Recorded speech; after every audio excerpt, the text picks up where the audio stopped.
하나님 아버지, 금요일 밤에 주님 우리를 기도의 자리로, 기도의 시간으로 인도해 주시니 감사를 드립니다. 주님, 금요 기도회에 함께하는 우리들은 가정을 기도로 바치는 기도의 사람들이고, 우리가 알든 모르든 인정하든 인정하지 않든 주님께서 기도로 가정을, 직장을, 교회를 떠받치라고 세워주신 기둥과 같은 사람들임을 주님, 우리가 알고 정말 주님의 이름으로 함께하는 영혼들을 주님 축복하고 싶습니다. 아버지 하나님, 함께하는 영혼들을 주님께서 영육간에 복을 내려주시고, 하나님, 우리가 남은 자이며 우리가 지금 이때에 그루터기임을 주님 알고, 아버지, 영적으로 어두운 이 시대에 주님, 우리가 기도의 끈을 놓지 않도록 기도의 자리에 성실함과 신실함과 그리고 뜨거운 마음으로 기도할 수 있도록 하나님, 우리를 도와주시옵소서. 주님, 말씀을 전하는 부족한 종의 입술과 또 지성과 감정을 우리 주님께서 인도하여 주셔서 주님, 편안하게 사용하여 주시고, 하나님, 듣는 모든 주의 백성들에게 우리 주님의 마음이 와닿을 수 있도록 주님 한마디의 말씀 허락하여 주옵소서. 귀하신 예수님의 이름으로 감사하며 기도하옵나이다. 아멘.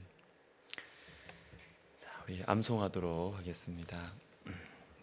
우리 욥기 42장 5절 말씀입니다. 우리 두 번 읽고 세 번째는 눈을 감고 암송하겠습니다. 시작. 내가 주께 대하여 귀로 듣기만 하였사오나 이제는 눈으로 주를 배옵나이다. 욥기 42장 5절 말씀 한 번 더 하겠습니다. 내가 주께 대하여 귀로 듣기만 하였사오나 이제는 눈으로 주를 배옵나이다. 욥기 42장 5절. 눈을 감습니다. 눈을 감습니다. 시작. 내가 주께 대하여 귀로 듣기만 하였사오나 이제는 눈으로 주를 배옵나이다. 욥기 42장 5절 말씀. 아멘. 자, 오늘은 시편 19편을 보도록 하겠습니다. 시편 19편 9절에서 14절까지 구약 성경 816면 정도가 되겠습니다. 시편 19편 9절부터 14절까지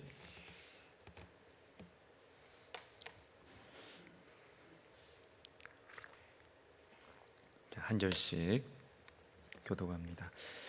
여호와를 경외하는 도는 정결하여 영원까지 이르고 여호와의 법도 진실하여 다 의로우니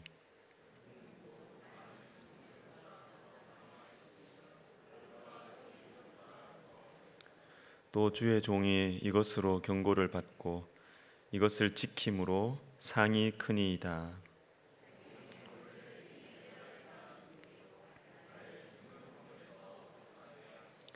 또 주의 종에게 고의로 죄를 짓지 말게 하사 그 죄가 나를 주장하지 못하게 하소서. 그리하면 내가 정직하여 큰 죄가에서 벗어나겠나이다. 나의 반석이시오 나의 구속자이신 여호와여, 내 입의 말과 마음의 묵상이 주님 앞에 연락되기를 원하나이다. 아멘. 금요 기도회 또 우리 청년부 우리 지체들이 참 금요 기도회에 오고 싶어 하고 사모한다는 말씀을 듣고 원래 청년부에게는 이렇게 연락을 못했어요. 또 성도 여러분들 많이 또 어떨까 싶어서.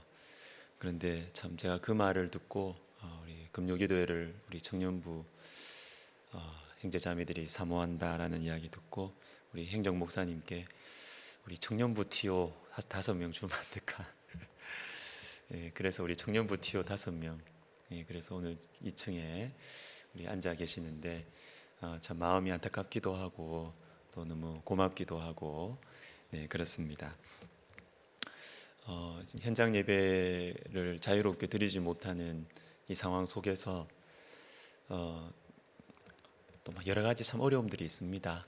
우리 행정적으로 또 여러분들에게 참 모든 분들에게 다 이렇게 만족을 줄 수 없는 참 복잡한 상황들이 있기 때문에 저와 또 우리 행정 목사님 지금 많이 우리 특별히 고생 많이 하고 계시는데 또 여러분들 많이 또 이해해 주시고 또 여러 가지 또 지혜를 좀 구하면서 가능한 한 많은 분들이 또 현장 예배 오실 수 있도록 또 하은월에 오실 수 있도록 또 고민하고 그렇게 배려하도록 그렇게 하겠습니다. 오늘 말씀의 제목은 말씀과 회개입니다. 감사하게도 저희 가정 주변에는 경건한 목사님들 가정이 여럿 있습니다. 만나면 기쁘고 또 즐겁고 또 뭐 아이들끼리도 다 친하고 위로가 될 뿐만 아니라 만나고 나면 참 영적으로 도전을 받을 때가 많아요. 작년 즈음에 제 아내가 가까이 지내는 사모님들과 이렇게 만나고 돌아와서 갑자기 그 A4 용지에 말씀을 출력해 가지고 이곳저곳 막 덕지덕지 붙이기 시작하더라고요. 방문에도 붙이고 또 파일을 좀 사달래요. 그래서 투명 파일 가져가 주니까 그 안에 집어넣어 가지고 방문에도 붙이고 책꽂이에도 붙이고 화장실 문에도 붙이고 옷장에도 붙여 놓았습니다.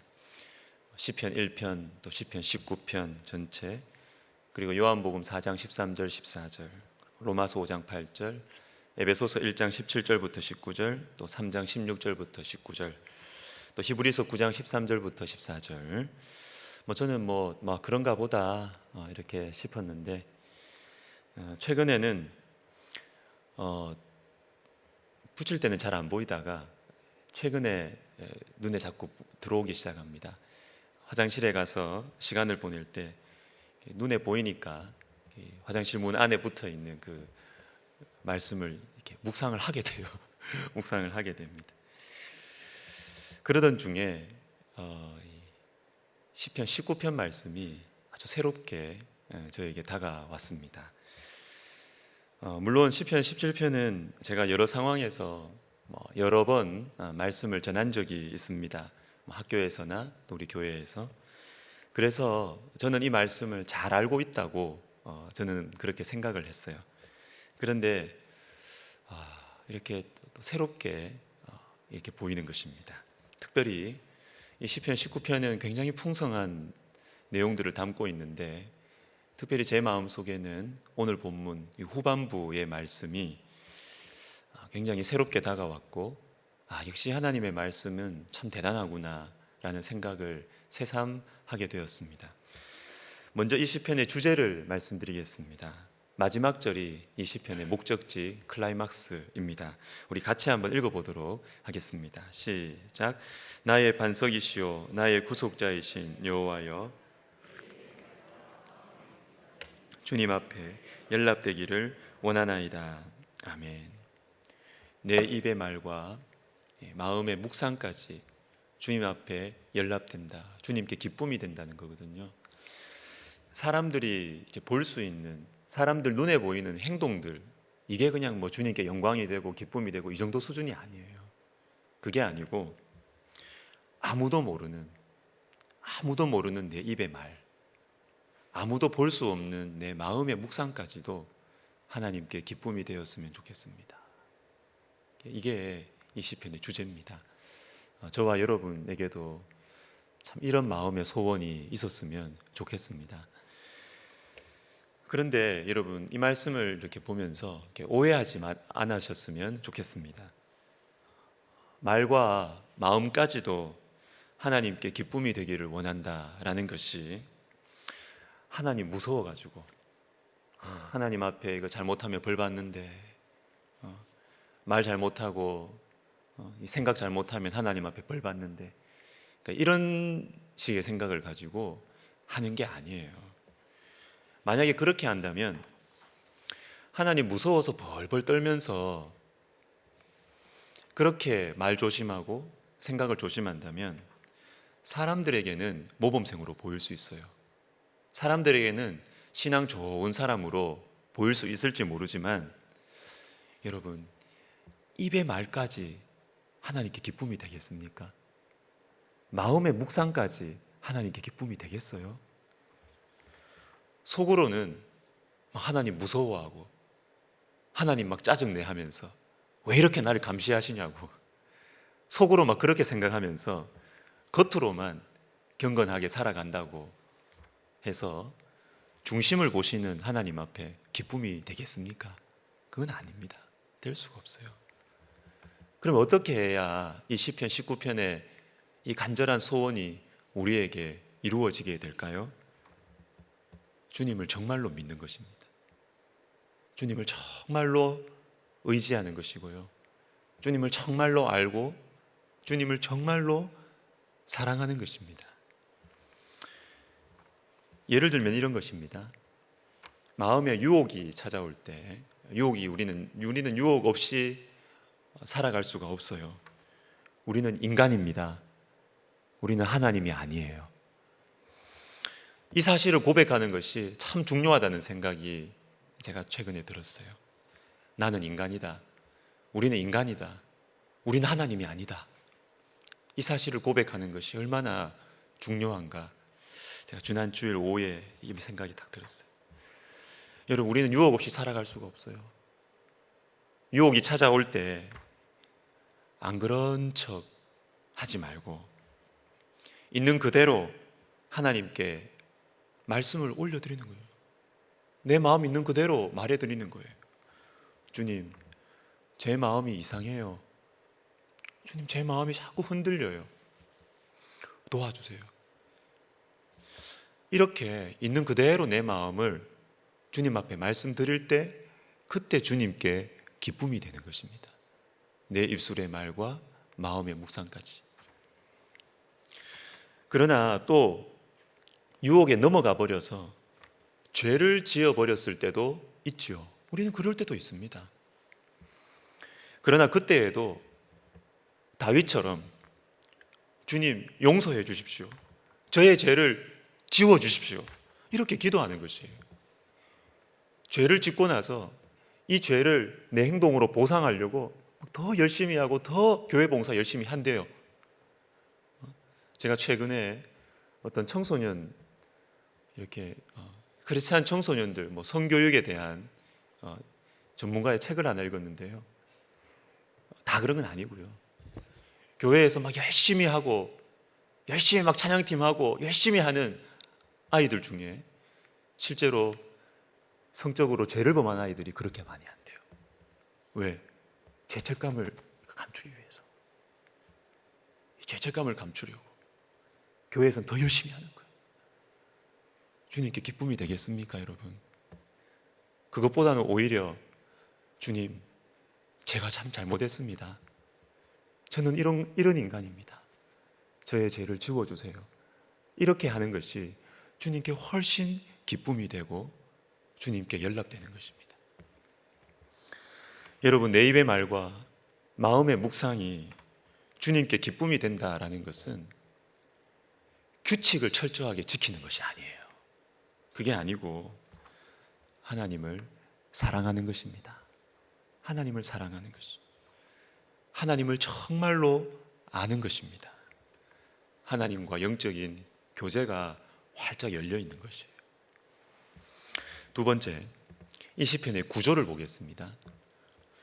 구조 또는 이 시편의 이 흐름이라고 할 수 있겠는데요. 대략적으로 한번 정리를 해보면 이렇습니다. 1절부터 6절이 첫 번째 단락인데 하나님께서 지으신 완전한 자연, 특별히 6절 첫 번째 단락의 마지막 절에 보면 피할 자가 없는 완전한 태양의 열기가 나오면서 7절로 자연스럽게 이어지는데 7절부터는 완전한 자연에 이어서 완전한 하나님의 말씀에 대한 내용이 나옵니다. 그리고 마지막 12절부터 14절은 경건을 향한 그 간절한 소원이 나옵니다. 정말 하나님의 말씀으로 충만한 한 사람이 아름다운 자연을 거닐면서 하나님의 손길에 감탄을 합니다. 그리고 자연을 보니까 너무 아름답고 자연을 너무 감탄하고 있다가 어느 한 가지가 마음속에 쑥 들어오는 것입니다. 아무도 피할 수 없는 태양의 열기, 이것이 특별하게 다가와요. 6절을 제가 읽어드리면 그의 열기에서 피할 자가 없도다. 그래서 1절부터 6절은 이 자연의 완전함을 말씀해요. 그런데 이 자연보다 완전해 보이는 온 세상을 다 비추고 있는 것 같은 태양의 열기보다 더 완전한 것이 생각이 나는 것입니다. 그게 바로 하나님의 말씀이에요. 하나님의 말씀. 7절에 보시면 바로 이어서 여호와의 율법은 완전하여 이렇게 나옵니다. 하나님의 말씀이 얼마나 완전한지, 얼마나 확실한지, 얼마나 정직하고 순결하고, 얼마나 정결하고 진실한지. 그래서 참 이 말씀을 사모하고 싶고, 이 말씀을 더 알고 싶고, 더 순종하고 싶어지는 것이죠. 이것이 두 번째 단락 7절부터 11절까지입니다. 자, 지금까지 이 분위기가 참 긍정적이고 좋지요. 자연의 완전함과 하나님의 말씀의 완전함. 그렇기 때문에 여기에서 곧바로 이 시편의 클라이맥스, 목적지인 14절로 바로 연결되어도 말씀의 흐름은 자연스럽습니다. 한번 보십시오. 또 주의 종이 이것으로 경고를 받고 이것을 지킴으로 상이 크니이다. 14절. 나의 반석이시요 나의 구속자이신 여호와여, 내 입의 말과 마음의 묵상이 주님 앞에 연락되기를 원하나이다. 하나님의 말씀을 지킬 때 상을 받는다. 그리고 나서 그렇기 때문에 나는 내 입의 말과 마음의 묵상까지도 주님께 기쁨이 되기를 원합니다. 굉장히 자연스럽잖아요. 흐름이 자연스럽습니다. 그런데 여러분, 우리는 자연스러운 존재가 아니에요. 인간은 자연스러운 존재가 아니에요. 우리는 겉으로는 논리를 이야기합니다. 그죠? 우리는 상식을 이야기해요. 그러나 우리의 마음은요, 전혀 논리적이지 않아요. 상식적이지 않아요. 상식에 어긋나는 감정들과 생각들이 우리 속에 막 뒤엉켜져 있어요. 오늘 말씀도 보십시오. 말씀이 너무 완전하고 진실하고 확실해서 많은 순금보다 말씀이 더 좋습니다. 꿀과 송이꿀보다 나는 말씀이 더 답니다. 그리고 말씀을 순종할 때 내가 상을 크게 받는다는 것을 제가 압니다. 이게 11절까지입니다. 알아요. 하나님 말씀이 좋은 거라는 걸 안다고요. 그리고 하나님 말씀 순종할 때 상을 받는다는 것도 알고 있습니다. 이게 11절까지예요. 근데 아는데 순종을 안 하려고 한다는 거예요. 아는데 순종을 안 해요. 우리가 그렇게 논리적이라면, 인간이 말하는 것처럼, 우리가 말하는 것처럼 말이죠, 우리가 주장하는 것처럼 그렇게 우리가 합리적이고 정의롭다면 정의로운 하나님 말씀을 순종해야 될 거 아니에요. 근데 우리는 정의롭지 않아요. 우리의 속은 우리의 말하는 것처럼 논리적이지 않다고요.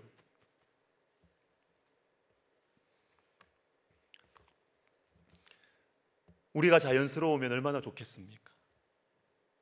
그러나 우리는 자연스러운 존재가 아닙니다. 왜요? 죄 때문입니다. 죄. 우리 속에 죄가 있어서 그래요. 옳다는 것을 내가 알고 옳은 것을 내가 좋아해도 그렇게 할 수 없는 원인이 내 속에 있다는 겁니다. 내 속에. 그래서 12절과 13절 말씀이 나오게 되는 거예요. 이제 오늘 말씀의 핵심으로 들어갑니다. 말씀과 회개. 자, 12절과 13절을 보시면 두 종류의 죄가 나옵니다. 두 종류의 죄. 먼저는 13절 고의로 짓는 죄가 나옵니다. 고의로 짓는 죄. 자, 여기에 대해서는 한 가지만 말씀을 드리겠습니다. 13절을 제가 다시 읽어드리면, 또 주의 종에게 고의로 죄를 짓지 말게 하사 그 죄가 나를 주장하지 못하게 하소서. 자, 고의로 죄를 짓는다라는 것은 뭡니까? 내가 이것이 죄인 줄 안다는 것이죠. 그죠? 고의로 죄를 지으니까 내가 이게 죄인 줄 압니다. 근데 내가 이 죄인 줄 알면서 죄를 지으면 어떤 일이 일어나느냐? 죄가 나를 주장합니다. 주장을 합니다. 죄가 나를 쥐고, 죄가 나를 잡고, 죄가 나를 움직인다는 것입니다. 이게 이상합니다, 여러분. 이상합니다. 고의로 죄를 지으니까 이게 죄인 줄을 내가 알잖아요. 알고 죄를 지으니까 이 고의로 짓는 죄는 내가 컨트롤하는 것 한다고 생각을 해요. 그죠?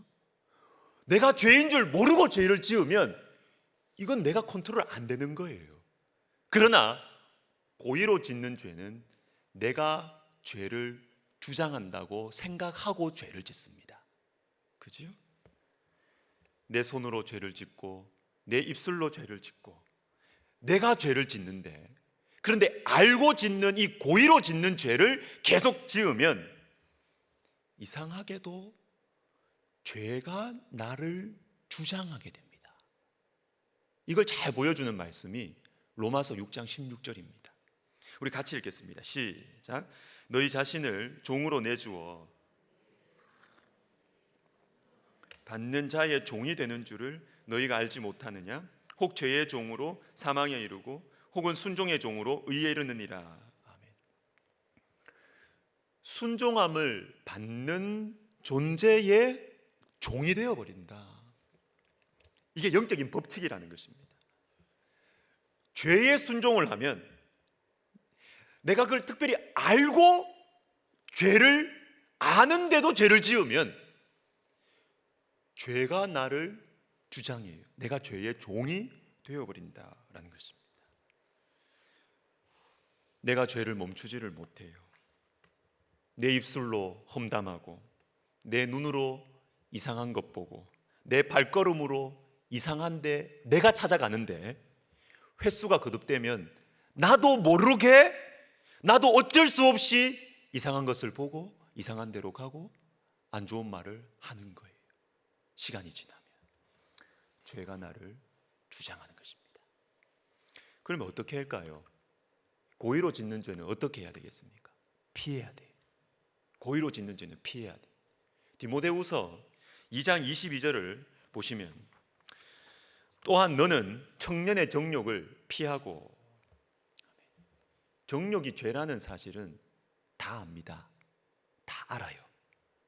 그런데 이 정욕의 죄를 이길 수가 없다는 것이에요. 이길 수가 없어요. 피해야 됩니다. 이때는 피해야 됩니다. 논리적으로 분석하지도 말고 내 마음이 왜 이런지 고민하지도 말고 무조건 피해야 돼요. 밖으로 뛰쳐나와야 돼요. 고의로 짓는 죄는 피해야 하는 것입니다. 자, 두 번째, 또 다른 죄 하나를 보겠습니다. 12절에 보시면 숨은 허물이라는 말씀이 나옵니다. 숨은 허물. 자기 허물을 능히 깨달을 자 누구리요? 나를 숨은 허물에서 벗어나게 하소서. 자, 숨은 허물이라는 것은 말 그대로 숨어 있습니다. 숨어 있습니다. 내가 몰라요. 내가 깨달을 수가 없어요. 자기 허물, 내 죄가 분명한데, 내 죄인데 내가 모릅니다. 이것은, 이 죄는 내가 몰라요. 그래서 숨은 허물이라고 말해요. 여러분, 이것이 고의로 짓는 죄보다 훨씬 처리하기가 골치 아픕니다. 마태복음 7장 1절부터 3절을 보실 필요가 있는데요, 우리 같이 한번 읽어보도록 하겠습니다. 시작. 비판을 받지 아니하려거든 비판하지 말라. 너희가 비판하는 그 비판으로 너희가 비판을 받을 것이요, 너희가 헤아리는 그 헤아림으로 너희가 헤아림을 받을 것이니라. 어찌하여 형제의 눈 속에 있는 티는 보고 내 눈 속에 있는 들보는 깨닫지 못하느냐. 아멘. 자, 비판에 대한 말씀입니다. 그런데 여러분, 누군가를 비판할 때 우리가 그 비판하는 대상, 그 비판하는 대상에 대한 잘못은 잘 보입니까? 안 보입니까? 참 잘 보여요. 그죠? 잘 보입니다. 저 사람의 잘못과 연약함은 잘 보입니다. 그래서 우리가 비판하는 것이 거의 맞아요, 여러분. 맞는 말입니다. 우리가 아주 예리하게 잘 비판하고 잘 지적을 합니다. 근데 문제는 내 잘못에 대해서는 예리하지를 못해요. 우리는 내 잘못에 대해서는 예리하지 못합니다. 예리하지 못해요.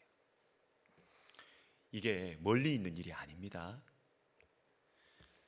여러분, 마음이 통하는 사람들과 이 사람은 어떻고 저 사람은 어떻고 여러분 말씀하시죠. 뭐 대답하실 필요 없습니다. 그 하는 말이 틀린 말이 아니에요. 다 맞는 말이에요.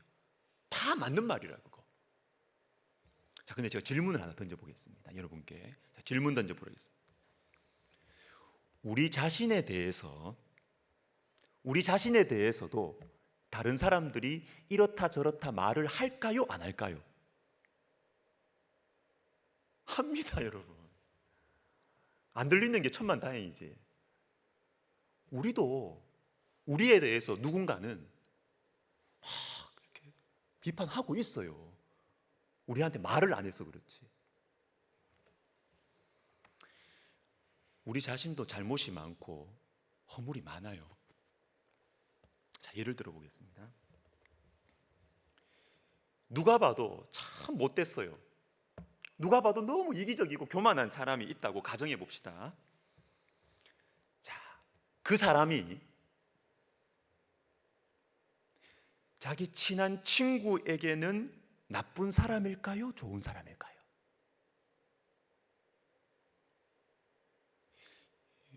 표정이 왜 이러세요?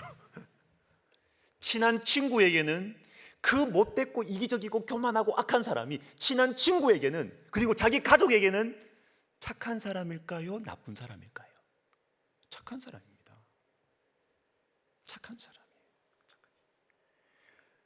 대부분의 주위에 있는 사람들이 고개를 절레절레 흔드는 그 사람도 자기 가족에게는 너무 좋은 아빠고요, 고생하는 남편이에요. 그래서 우리는 우리 자신의 허물을 모릅니다. 우리의 문제는 나의 허물을 모른다는 거예요. 숨은 허물. 그렇기 때문에 인간의 본질이 이렇기 때문에, 그래서 성도들이, 하나님 백성들이 복된 것입니다. 복된 것입니다. 왜냐하면 오늘 말씀 그대로 우리는 우리의 숨은 허물을 깨달을 수 있습니다. 하나님의 말씀으로. 우리는 우리의 숨은 허물을 하나님의 말씀 때문에 깨달을 수가 있습니다. 우리는 하나님의 말씀을 묵상하지 않으면 우리는 우리 자신의 허물을 알 수가 없습니다. 친한 사람들은 내 허물을 말해주지 않거나 잘 몰라요. 자기에게는 잘해주니까 몰라요. 모릅니다. 나를 미워하는 사람들은 내 허물에 대해서는 잘 아는데 사랑이 없어서 사랑 없는 아픈 비판을 해요. 비판을. 이 비판을 들으면 우리의 마음이 다칩니다. 듣기 싫어요. 미워요. 그럼 어떡합니까? 그냥 제 잘난 맛에 살까요? 그냥 친한 사람들끼리 니 좋고 내 좋고, 니도 좋은 사람이 나도 좋은 사람이고 그냥 이렇게 살까요? 내 속에는 암덩어리가 있어가지고 내 영혼은 죽어가고 있는데 좋은 게 좋은 거라고 이렇게 살까요? 여러분, 우리에게는 하나님의 말씀이 있습니다. 하나님의 말씀이. 시편 19편에서 말씀의 완전함이 나오고 곧바로 하나님의 기쁨으로 이어지는 것이 아니라, 이렇게 연결되면 참 자연스럽고 좋겠는데 이렇게 연결되는 것이 아니라 말씀에 순종하지 못하는 원인, 이 죄의 문제를 다루는 이유가 바로 여기에 있습니다. 바로 우리는 자연스러운 존재가 아니라는 거예요. 우리로 하여금 자연스럽게 아는 대로 행하고 은혜 받은 대로 행할 수 있는, 그렇게 하지 못하게 만드는 원인, 죄의 문제가 우리 안에 너무나 분명하게 있기 때문에 그렇습니다. 이 죄를 알아야 회개합니다. 이 죄를 알아야 용서받을 수가 있고, 이 죄를 알아야 내가 사람을 비판하는 만큼 나도 문제가 있다는 것을 알게 되고, 나도 그럴 수 있는 존재구나, 내 옷깃을 여미게 되고, 그리고 나를 고쳐나가고 치유해 나갈 수가 있는데, 이 내 속의 숨은 허물을 깨닫게 해주는 것이 바로 완전하고 순결하신 우리 주님의 말씀이다라는 거죠. 여러분, 우리 말씀을 가까이 하십시다. 그래야 살아요. 살기 위해서 말씀을 가까이 했으면 좋겠습니다. 말씀 마무리하겠습니다. 주중에 월요일에 한동대학의 ICT 학부 최혜봉 교수님이라는 분이 목회자들을 대상으로 하시는 강의를 이렇게 유튜브로 들었습니다. 빅데이터 많이 들어보셨죠? 빅데이터와 사회 변화에 대한 내용이었는데, 여러분, 빅데이터는 이 최첨단 이 과학 기술입니다. 저도 잘 모르니까 설명도 잘 못하겠어요. 하여튼 강의는 들었습니다. 그거 듣다 보니까 진짜 인간의 지능이 대단하더군요. 구글, 이 장난이 아닙니다. 인간의 기술이 대단합니다. 제가 그 강의를 들으면서 좀 도움을 받았습니다. 시대가 이렇게 변하고 있구나. 그리고 목회에도 이런 요소들이 활용될 필요가 있겠구나. 그리고 이 강의하시는 이 최혜봉 교수님 스스로가 이렇게 자기 소개를 해주는데 들어보니까 카이스트 출신의 싱가포르에 있는 외국 회사에서 근무하셨고, 그 다음에 이제 한동대 교수로 오셨는데, 딱 보면 이게 공대 천재 이미지 여러분 아시죠? 딱 보면 뭔가 좀 이렇게 좀 앞뒤가 막혀 있는데 천재. 아주 단순하고 아주 소박해 보이고 순수해 보이고 완전히 공대 천재 이미지예요.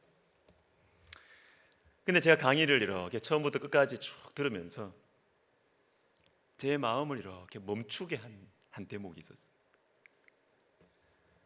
강의 다 하고 나서 마무리 기도하는데, 그 마무리 기도의 첫 부분, 이 똑똑한 공학자가 기도를 어떻게 하느냐 하면, 제가 이 부분을 영상을 돌려보고 또 적고 돌려보고 적고 멈추게 하고 그렇게 적어봤어요. 들어보십시오.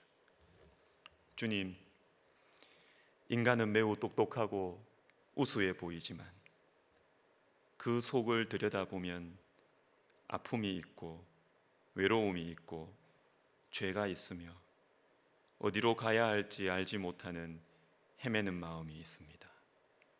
주님, 저희를 고아와 같이 두지 마시고, 이렇게 기도를 해요. 최첨단 과학 기술에 대해서 쫙 강의를 해놓고 나서 이렇게 기도를 하는 거예요. 굉장히 똑똑한 사람이 똑똑한 이야기 다 해놓고 이렇게 기도하는 거예요. 주님, 제 안에 아픔이 있고 제 안에 외로움이 있고 제 안에 죄가 있으며 저는 어디로 가야 할지 알지 못하는 헤매는 마음을 가지고 있습니다. 주님, 저를 고아와 같이 내버려 두지 마십시오. 이렇게 기도하는 것입니다. 여러분, 맞습니다. 우리가 하고 있는 말만 들으면 우리는 참 똑똑해요. 우리는 굉장히 똑똑한 것처럼 보여요. 우리는 굉장히 논리적이고요, 우리는 굉장히 정의로운 사람처럼, 공평한 사람처럼, 착한 사람처럼 우리 말만 들으면 그렇게 보여요. 그러나 우리 속은 어떻습니까? 우리 속은 어떻습니까? 정말 정의로워요? 정말 논리적이세요? 아니에요. 전혀 아니에요. 전혀. 나도 이해할 수 없고 감당할 수 없는 아픔이 있고, 외로움이 있고, 헤매는 마음이 있고, 죄가 있고, 이게 인간입니다. 인간은 논리적이지 않습니다. 결코 논리적이지 않습니다. 인간은 똑똑하지 않아요. 공평하지도 않고 착하지도 않습니다. 말만 그렇게 하지. 인간은 모순 덩어리입니다. 그 속에 죄가 있기 때문에 그래요. 죄가 있기 때문에. 그래서 여러분, 우리에게는 하나님이 필요합니다. 하나님의 말씀이 우리에게 필요한 것입니다. 말씀이 없으면 우리는 숨은 허물, 우리의 숨은 허물을 깨달을 수가 없습니다. 볼 수도 없고, 그래서 우리는 회개할 수도 없고, 우리에게 정말로 필요한 영원한 생명이 필요한지도 모르고, 그것을 누릴 수도 없고 받을 수도 없는 것이죠. 여러분, 우리 말씀을, 주님을 가까이 하십시다. 찬송가 446장 주 음성 외에는 서입니다. 여러분, 하나님을 가까이 하면요, 하나님의 말씀을 가까이 하면 다른 사람을 평가하면서도 평가할 수 있어요. 우리는 죄인이니까 그럴 수 있어요. 그런데 하나님의 말씀을 가까이 하면 다른 사람을 비판하면서도 마음 한켠에 나도 똑같은데, 나도 다를 거 없는데, 이 마음이 들어요.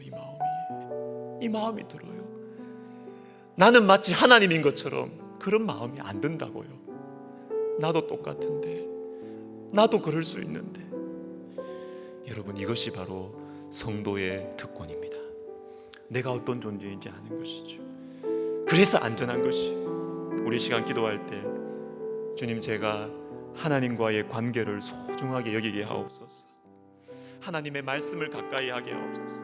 말씀이 아니면 우리의 숨은 허물을 우리는 깨달을 길이 없습니다. 인간은 하나님의 말씀을 가까이 해서 말씀으로 내 영혼을 수술하고 내 영혼을 들여다보는, 말씀으로 회개하는 그러한 참으로 안전한 삶을 살 수 있도록 주님 도와주시옵소서. 우리 같이 기도하겠습니다. 사랑하는 주님, 우리는 참 어리석습니다. 우리는 참 미련합니다. 하나님의 말씀이 아니면 이 깊은 늪과 같은 우리의 미련함에서 벗어날 수가 없고, 이 늪과 같은 우리의 교만함에서 우리는 벗어날 수가 없어요. 하나님 아버지, 우리를 불쌍히 여겨주세요. 우리는 다른 사람들 너무나 논리적으로 잘 비판하지만 내가 그렇다는 것, 나도 비판을 받고 있다는 것, 우리는 다 모르고 살아갑니다. 하나님 아버지, 하나님과 가까이 하게 해주십시오. 내 속에 암덩어리들이 막 자라나고 있는데 나는 그것이 아프지 않으니까, 아프기 전에는 알 수가 없고, 아프고 나면 벌써 큰일이 나 있고 큰 실수를 하고 난 다음이고, 오 하나님 아버지, 내 안에 있는 내가 모르는 이 숨은 허물, 암덩어리 주님의 말씀으로 보게 하여 주시고 깨닫게 하여 주시고, 하나님, 그래서 말씀으로 회개하고 말씀 안에서 안전한 삶을 살아갈 수 있도록 하나님 도와주시옵소서. 하나님, 말씀을 가까이 하게 해주세요. 주님, 우리의 영혼이 살기 위해서 정말 말씀에 나를 비추어 보고 다른 사람과 비교하지 말고 말씀에 비추어 보는 안전한 삶, 말씀 안에 사는 삶을 우리가 살 수 있도록 하나님, 우리의 눈을 열어주시고 우리 마음의 가난함을 허락하여 주시옵소서. 두 번째는 우리 성도들의 신앙을 위해서 기도합시다. 예배당에 오셔서 예배 드리실 수 있도록 우리 교육자님들과 함께 많이 노력하고 있습니다. 그런데요, 제가 걱정이 되는 게 있어요. 제가 예상했던 것만큼 그렇게 많은 분들이 현장 예배에 신청을 안 하고 있다는 거예요. 저는 막 흘러 막 넘쳐가지고요, 어떻게 공간을 마련할까 하는, 저는 이렇게 될 줄 알았거든요. 근데 그렇게 많이 신청을 안 하세요. 안 하고 계세요. 물론 하우 노래 다 들어올 수 있는 정도는 아니지만요, 제가 볼 때는 이미 온라인 예배가 습관이 되어버린 것이 아닐까. 여러분, 제가 왜 이렇게 현장 예배에 오시라고 여러 방면으로 권면하는 줄 아십니까? 집에서 예배 드리는 것은 편하기는 한데 영혼이 죽어가고 있다는 것을 자기가 모릅니다. 모른다는 게 문제예요. 얼마든지 교회에 나와서 예배 드릴 수도 있는데 이제 시간이 흘러서 습관이 되어버려서 예배당으로 주일에 발걸음이 안 떨어지더라고요. 성도님들의 발걸음이 지금 안 떨어지는 것 같아요. 여러분, 분명히 말씀드립니다. 온라인 예배는 불가피한 상황에 필요하고 편리하지만 한계가 있습니다. 온라인 강의와는 달라요. 강의와는, 예배는 강의가 아닙니다. 예배는 지식 전달이 아니에요. 예배는 하나님 앞에 서는 것입니다. 하나님께 내 마음을 드리는 것이에요. 설교 한 편 듣는 것이 아니에요. 예배는 옷을 입고 얼굴을 씻고 예배 드리기 위해 집을 나서는 것부터 예배자의 마음은 시작이 됩니다. 우리 시간 기도할 때 성도님들의 신앙을 위해 기도합시다. 주님, 예배당의 문을 활짝 열어주십시오. 우리 성도님들이 정말 하나님 앞에 설 수 있도록 주님 도와주십시오. 우리 같이 기도하겠습니다. 하나님 아버지, 하나님 아버지, 참 이 상황이 오래 지속되면서 우리 참 성도님들의 마음이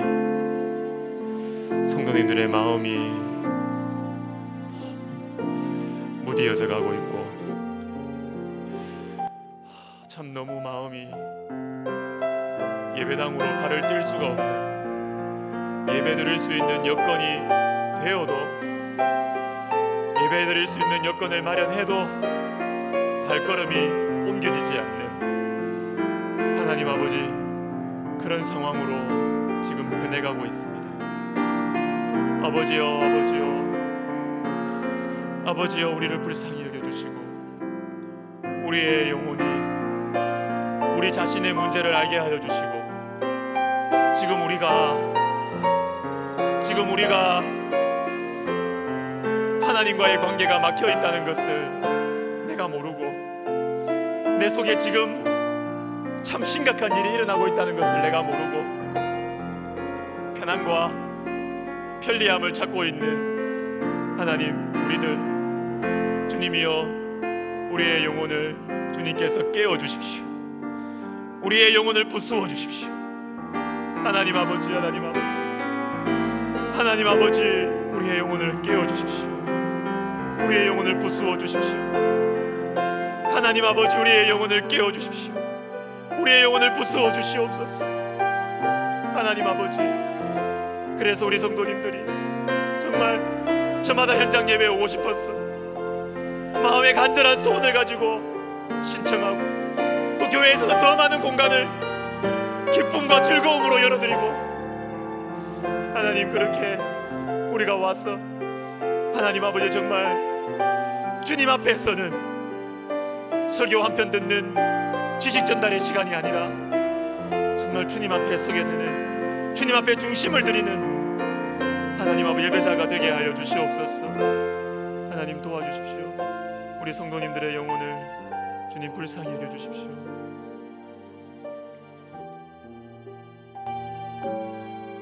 우리 백석학원과 총회를 위해서 기도할 때 다음 세대를 세워 주십시오. 지난 화요일에 우리 총회에서 다음 세대를 위한 공과 시연회를 가졌습니다. 개혁주의 생명신학을 이 디지털 세대에 맞게 참 재미있게 그리고 충실하게 만들었어요. 우리 교회는 내년부터 이 교재를 그대로 사용하려고 합니다. 그리고 총회는 제일 먼저 우리 교회에 이 교재가 잘 뿌리 내리고 영적인 열매가 맺히도록 적극적으로 도와주기로 했습니다.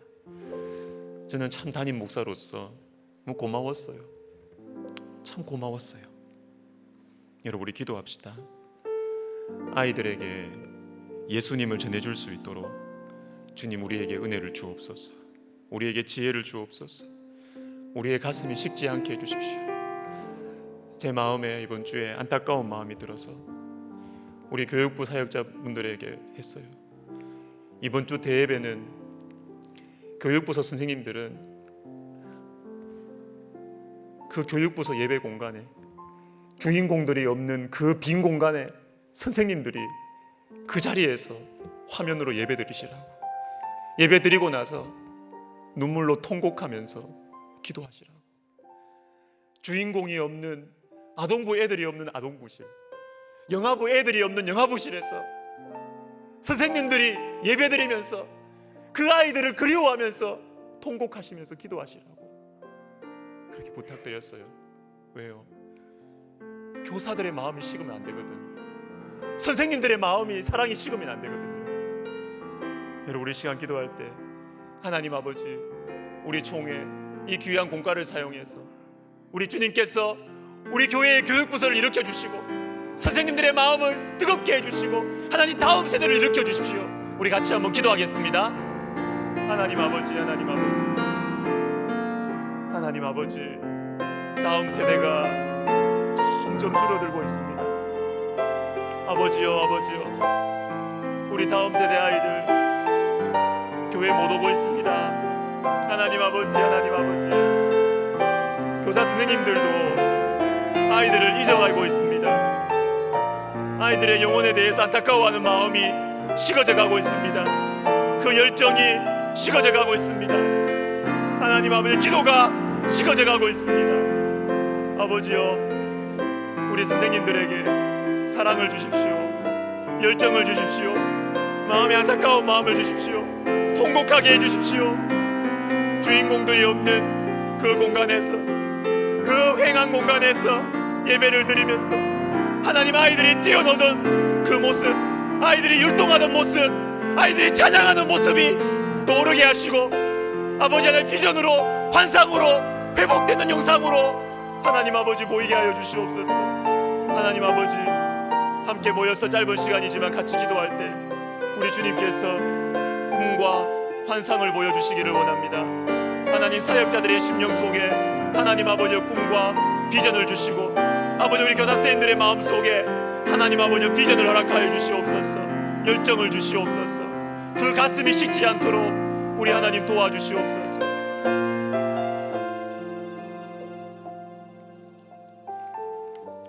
우리나라를 위해서 기도하겠습니다. 오늘은 특별히 우리나라의 가정을 위해서 기도합니다. 요즘 젊은이들은 경제적인 이유로 결혼을 안 할 뿐만 아니라 결혼을 해도 자식 가지기를 부담스러워하고 있습니다. 작년부터 우리나라의 가장 많은 비율을 차지하는 가정의 형태가 1인 가정입니다. 1인 가정 거의 30%입니다. 그리고 스스로 결혼을 안 하기로 결정하는 분들도 많아지고 있습니다. 이뿐 아니라 동성애 문제까지. 우리나라가 어떻게 될까? 우리나라에 내일이 있을까? 교회는 어떻게 될까? 그리고 참으로 가슴 아픈 사실은 가정사역 전문기관 어느 기관의 설문조사에 따르면 크리스찬 미혼 남녀들이 결혼을 내가 평생 안 하겠다 이렇게 선택한 가장 큰 이유가 부모의 불행한 결혼 생활을 되풀이하기 싫어서였다요. 거의 30%예요. 여러분, 기도합시다. 우리나라를 위해 기도하실 때 주님, 가정을 보호해 주십시오.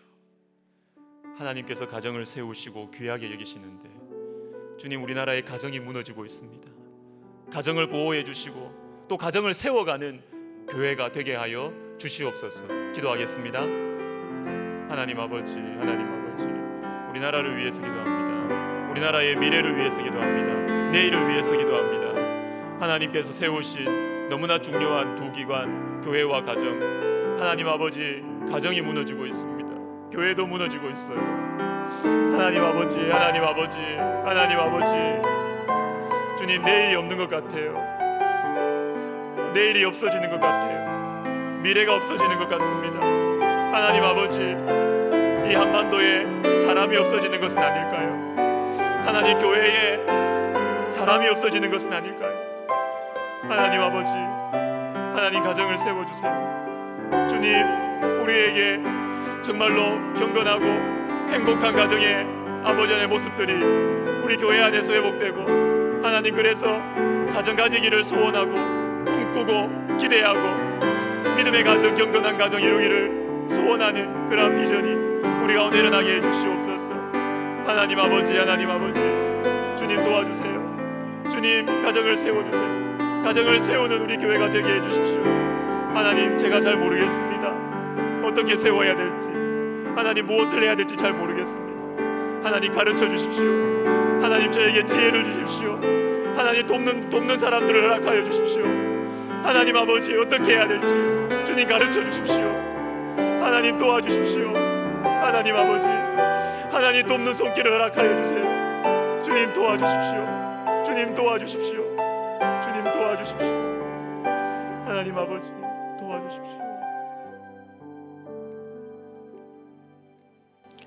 마지막으로 한 가지 더 기도하면서 개인 기도로 들어가겠습니다.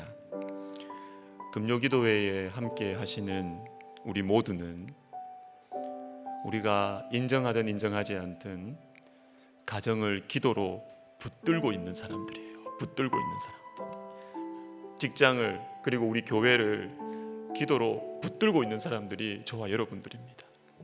그래서 기도 제목보다, 기도의 내용들보다 더 중요한 것은 저와 여러분이에요. 기도하는 사람이 더 중요해요. 우리의 영혼이 무너지면 안 됩니다. 우리는 기도로 가정을, 직장을, 교회를, 나라를 기도로 기둥처럼 떠받치고 있는 사람들입니다. 여러분을 주님의 이름으로 축복합니다. 기도할 제목들이 많으시겠지만 오늘은 먼저 주님, 제 영혼이 무너지지 않게 해주세요. 제가 아무것도 안 하고 있는 것 같지만 주님, 제가 무너지면 우리 가정 다 무너집니다. 제가 무너지면 다 무너집니다. 여러분, 맞아요. 이게 맞다니까요. 주님, 제 영혼이 무너지지 않게 해주세요. 제 영혼이 메마르지 않도록 주님, 저에게 은혜를 베풀어 주시옵소서. 우리 시간 같이 기도하면서 개인 기도 들어가겠습니다. 하나님 아버지, 하나님 아버지, 도와주십시오. 하나님 아버지, 도와주십시오. 주님, 제가 무너지지 않도록 주님 도와주십시오. 아버지 하나님, 은혜를 베풀어 주시고 주님 도와주시옵소서. 역사해 주시옵소서.